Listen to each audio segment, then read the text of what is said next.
안녕하세요. 오늘은 지난 시간에 이어서 색깔과 건강에 대해서 조금 더 생각해 보려고 합니다. 하늘에 무지개가 보이는 경우가 있는데요. 무지개의 가장 바깥이 빨간색입니다. 그리고 빨주노초 파란보 해서 남색과 보라색이 무지개 안쪽에 있는데요. 붉은색 파장이 길고 보라색 파장이 짧아서 무지개는 꼭 이렇게 생깁니다. 안쪽이 붉고 바깥쪽이 보라색일 수는 없는 거예요.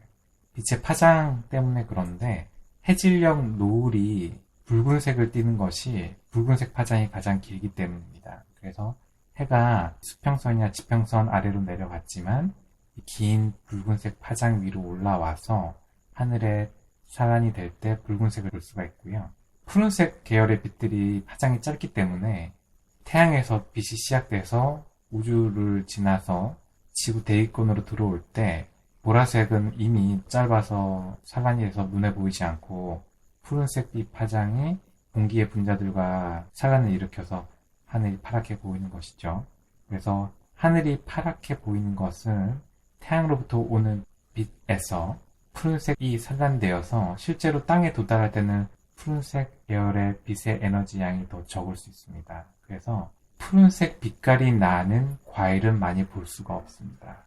식물의 입장에서는 꽃이 달리고 열매가 맺는데 그 에너지를 효과적으로 써야 되는데 상대적으로 에너지가 작게 들어오는 푸른색 빛을 반사해버리면 에너지를 효율적으로 흡수할 수가 없어서 푸른색은 되도록이면 흡수하는 쪽으로 색깔이 띄게 돼서 푸른 색깔이 나는 과일들은 거의 찾아볼 수가 없습니다. 블루베리 하나 정도 있을 것 같은데요. 에너지가 익어가면서 초록색, 붉은색, 노란색, 흰색, 검은색 이런 패턴에 대해서 지난 시간에 다뤘는데 붉은색 빛이 가장 많이 있고 그것을 사용하는 것이 가장 효과적이므로 나무는 광합성을 하는 잎이 초록색을 띠는 것입니다. 붉은색을 가장 효과적으로 사용하기 위해서 초록색을 띠는 것인데요. 이렇게 프리즘을 이용해서 백색광이 프리즘에 들어올 때 우리가 인위적으로 빨주노초 파란보 이렇게 무지개를 만들 수가 있습니다. 그럴 때 이런 핵함을 놓고 호기성 세균이 어디에 가장 많이 분포하냐를 실험하면 이렇게 붉은색 영역에서 호기성 세균이 많다 해서 여기서 광합성이 활발하게 일어난다는 것을 볼 수가 있는데요. 붉은색 빛을 가장 좋아하기 때문에 보색이 되는 초록색을 반사하는 겁니다. 그래서 우리가 눈에 보여지는 색은 그것이 반사돼서 우리 눈에 보여지는 것이므로 실제로 이 초록나무는 초록색이 싫어서 초록색으로 보인다고 생각해도 됩니다. 붉은색이 가장 좋기 때문에 초록색으로 보이는 것입니다. 보색표를 기억하시면 좋은데요. 초록색 계열은 붉은색 계열과 보색이고 노란색 계열은 이런 푸른색 계열과 보색 관계를 이룹니다. 그래서 지난 시간에 이렇게 노란색 계열을 띠는 벌은 보색 관계인 푸른색을 좋아한다고 했고 다른 예를 들어보면 황달 증상에서 치료에 이렇게 푸른색 빛을 실제로 사용을 합니다. 빌리르빈 수치가 높을 때 황이 노랗다는 것인데요.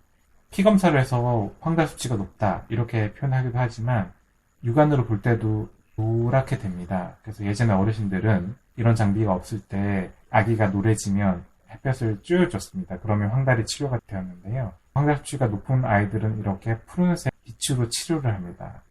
우리 몸이 푸른색 빛을 원하기 때문에 색깔이 노란색으로 바뀐다. 이렇게 생각할 수가 있습니다. 나무가 붉은색 빛을 원하기 때문에 광합성을 위해서 초록색 빛을 띈다. 초록색을 반사한다. 흰 감각을 사용해서 검은 콩과 흰 콩, 노란 콩도 있을 수 있고 붉은색 콩, 또 같은 경우는 주황색도 있고 다양한 색깔이 있는 곡물들을 손으로 잡으시고 흰 감각 테스트를 합니다. 흰 감각을 테스트할 때 검은색 콩과 흰 콩 모두에서 흰 감각 반응이 있을 수 있습니다. 그러면 다 드시면 되는데 어떤 분은 검은색에서는 흰 감각이 반응을 하는데 흰 콩에서는 반응하지 않고 또는 흰 콩에서는 흰 감각이 반응하는데 검은 콩에서 반응하지 않는 경우가 있을 수 있습니다. 그러면 보색 관계로 거꾸로 생각하시면 됩니다. 검은색 콩에 반응하시는 분은 흰색 또는 노란색을 띠는 사람이다. 흰색과 노란색이 나를 구성하고 있으므로 나는 그 반대 보색 색깔의 음식이 필요하다. 이런 식으로 생각할 수 있는 겁니다. 이것을 한의학에서는 오행이라고 하고 있고, 오행은 목화토금수는 1월을 제외하고 화수목금토에 있습니다. 말하는 순서가 좀 달라서 그런데요. 1월, 이게 해와 달이고, 화수목금토. 우리가 일주일을 이렇게 표현을 하는데, 그 화수목금토가 한의학에서 얘기하는 오행 목화토금수입니다. 목화토금수, 목이면 나무를 상징하는데요. 그걸 대표하는 색깔은 초록색입니다. 그러면 목에 속하시는 분들은 붉은색 계열의 음식에서 흰감각 반응이 될 수 있습니다.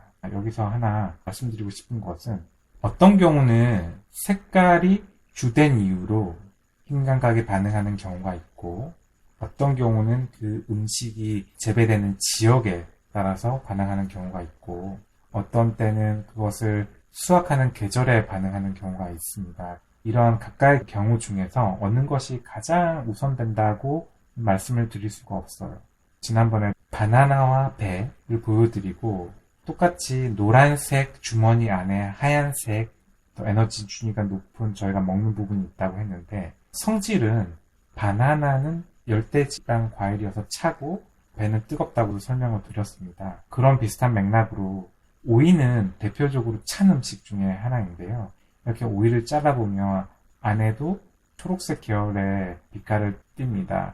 오이는 얼굴에 열꽃을 폈다거나 했을 때 팩으로도 많이 쓰는데요. 오이 자체가 차가운 성질이기 때문입니다. 오이 속의 색깔로 봐도 에너지 준위가 아주 낮은 초록색이구나 하는 것을 확인할 수가 있는데요. 오이가 흰감각 테스트에서 반응하시는 분은 내 안이 뜨겁다고 생각할 수 있습니다.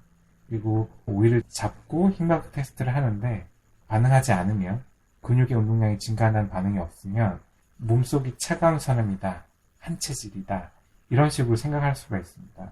색깔에 대한 개념과 흰감각 테스트를 사용해서 실험을 하시다 보면 특별히 내 몸에 맞는 내 몸이 원하는 색깔을 확인하실 수가 있으실 것 같고요. 나는 흰색이 잘 맞았는데 바나나 흰색은 맞지 않네. 이런 것도 발견하실 수가 있으세요. 그래서 어떤 경우는 색깔이 우선하지만 색깔이 우선하지 않는 경우도 있구나. 어디에서 재배되는지가 우선하는 경우가 있구나. 이런 것을 스스로 학습하실 수 있습니다. 스스로 자기 몸에 대해서 알아가는 방법인데요.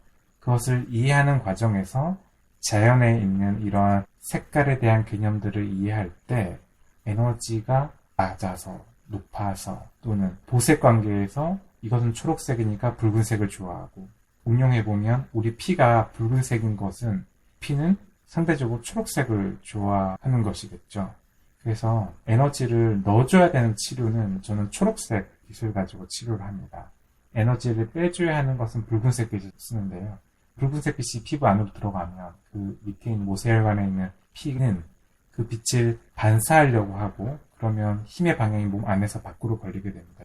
빛의 성질과 내 몸의 상호작용을 이해할 때 치료로도 사용할 수가 있습니다. 오늘은 자연에 있는 색깔과 건강에 대해서 함께 생각해 보았습니다. 저희 영상이 도움이 되셨으면 좋겠습니다. 구독해 주시고 좋아요 눌러주시고 알림 설정 그리고 댓글까지 달아주시면 저희가 이렇게 계속해서 영상을 제작하는데 많은 힘이 됩니다. 감사합니다.